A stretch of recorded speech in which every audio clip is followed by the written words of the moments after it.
11월 4일 금요일입니다. 깊어가는 가을입니다. 차가운 날씨 가운데서 체온 조절 잘 하시고 항상 건강하시기를 바랍니다. 오늘 함께 묵상할 말씀은요, 창세기 43장 1절에서 14절입니다. 그 땅에 기근이 심하고 그들이 애굽에서 가져온 곡식을 다 먹음에 그 아버지가 그들에게 이르되 다시 가서 우리를 위하여 양식을 조금 사오라.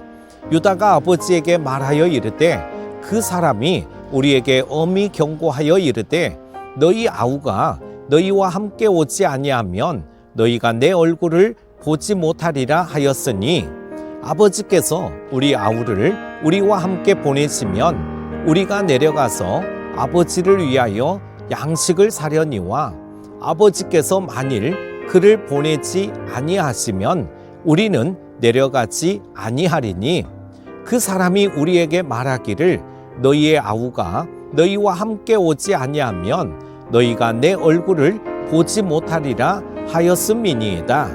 이스라엘이 이르되 너희가 어찌하여 너희에게 또 다른 아우가 있다고 그 사람에게 말하여 나를 괴롭게 하였느냐. 그들이 이르되 그 사람이 우리와 우리의 친족에 대하여 자세히 질문하여 이르기를 너희 아버지가 아직 살아 계시느냐 너희에게 아우가 있느냐 하기로 그 묻는 말에 따라 그에게 대답한 것이니 그가 너희의 아우를 데리고 내려오라 할 줄을 우리가 어찌 알았으리이까. 유다가 그의 아버지 이스라엘에게 이르되 저 아이를 나와 함께 보내시면 우리가 곧 가리니 그러면 우리와 아버지와 우리 어린 아이들이 다 살고 죽지 아니하리이다.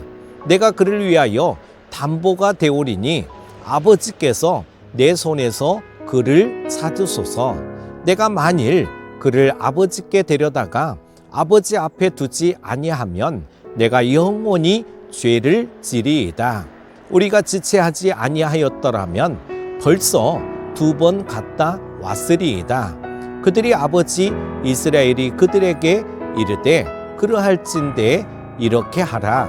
너희는 이 땅의 아름다운 소산을 그릇에 담아 가지고 내려가서 그 사람에게 애물로 드릴지니 곧 유향 조금과 꿀 조금과 향품과 몰약과 유향나무 열매와 감 복숭아이니라. 너희 손에 갑절의 돈을 가지고 너희 자루 아기의 도로 넣어져 있던 그 돈을 다시 가지고 가라. 혹 잘못이 있었을까 두렵도다. 내 아우도 데리고 떠나 다시 그 사람에게로 가라. 전능하신 하나님께서 그 사람 앞에서 너희에게 은혜를 베푸사 그 사람으로 너희 다른 형제와 베냐민을 돌려보내게 하시기를 원하노라. 내가 자식을 잃게 되면 이르리로다. 아멘. 2절에 보면 그들이 애굽에서 가져온 곡식을 다 먹음에 그 아비가 그들에게 이르되 다시 가서 우리를 위하여 양식을 조금 사라. 이렇게 말씀하십니다. 기근이 계속되자 가져온 양식이 모두 바닥이 났습니다. 그러자 야곱은 애굽에 가서 양식을 사오라고 말합니다. 곡식이 10자루가 있을 때에는 그래도 한동안 걱정이 없겠구나 하고 생각했는데 양식처럼 쉽게 바닥나는 게 없는 건가 봅니다. 여러분, 우리 인생에서도 마찬가지죠. 재물과 양식이 많을 때에는 세상에 걱정할 일이 없겠다고 생각했는데 그게 아닌 거예요. 세상 재물의 특징은 유한성입니다. 한계 있는 양식, 한계 있는 세상 재물입니다. 누가복음 12장 19절에 또 내가 내 영혼에게 이르되 영혼아 여러 해 쓸 물건을 많이 쌓아두었으니 평안히 쉬고 먹고 마시고 즐거워하자 하리라 하되 어느 부자가 내가 창고에 가득 쌓아 놓았으니 내 영혼아 내 속에서 편히 쉬라고 말했던 부자처럼 우리가 쌓아온 세상 재물만 믿고 살지는 않습니까? 그러나 아무리 많이 쌓아두어도 재물은 믿을 게 못 됩니다. 그야말로 날개를 내어 다 날아가 버릴 것이기 때문입니다. 잠언 23장 5절에 보면은요, 내가 어찌 허무한 것에 주목하겠느냐.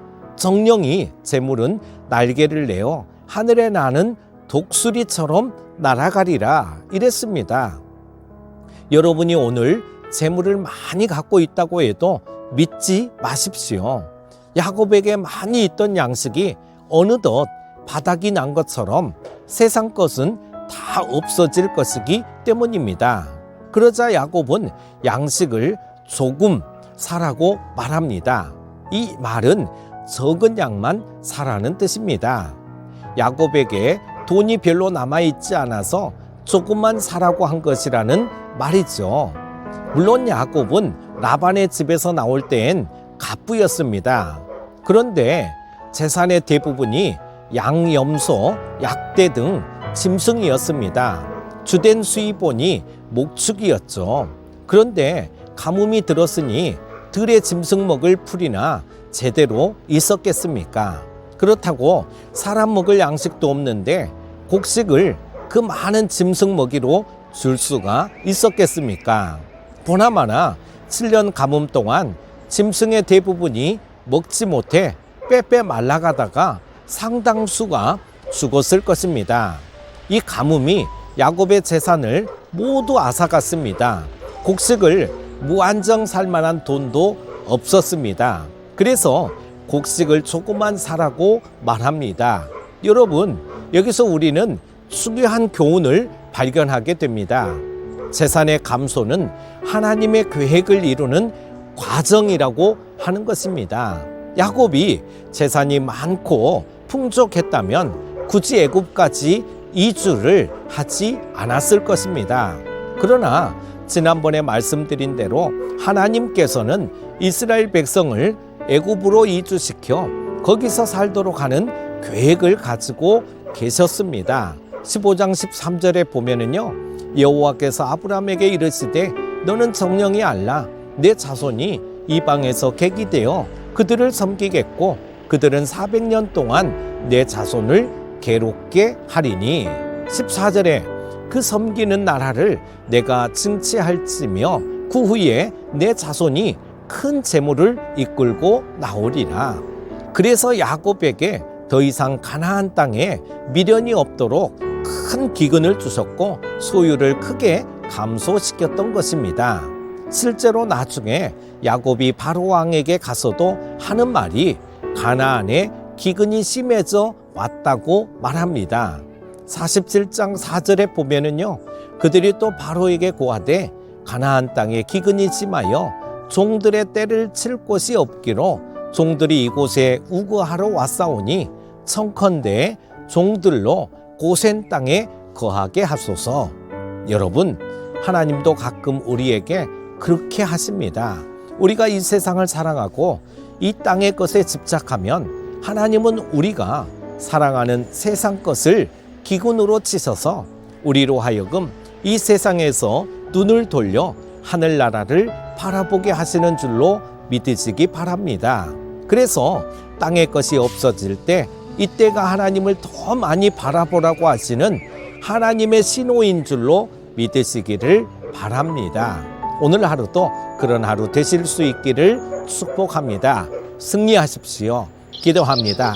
하나님 아버지, 세상 재물은 반드시 없어질 날이 오게 됨을 다시금 생각하게 됩니다.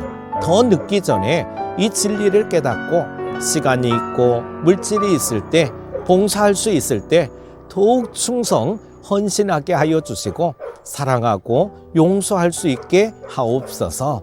땅의 것이 없어질 때 이 세상에 미련을 두지 말라는 하나님의 신호임을 깨닫고 눈을 들어 주를 바라보게 하여 주옵소서.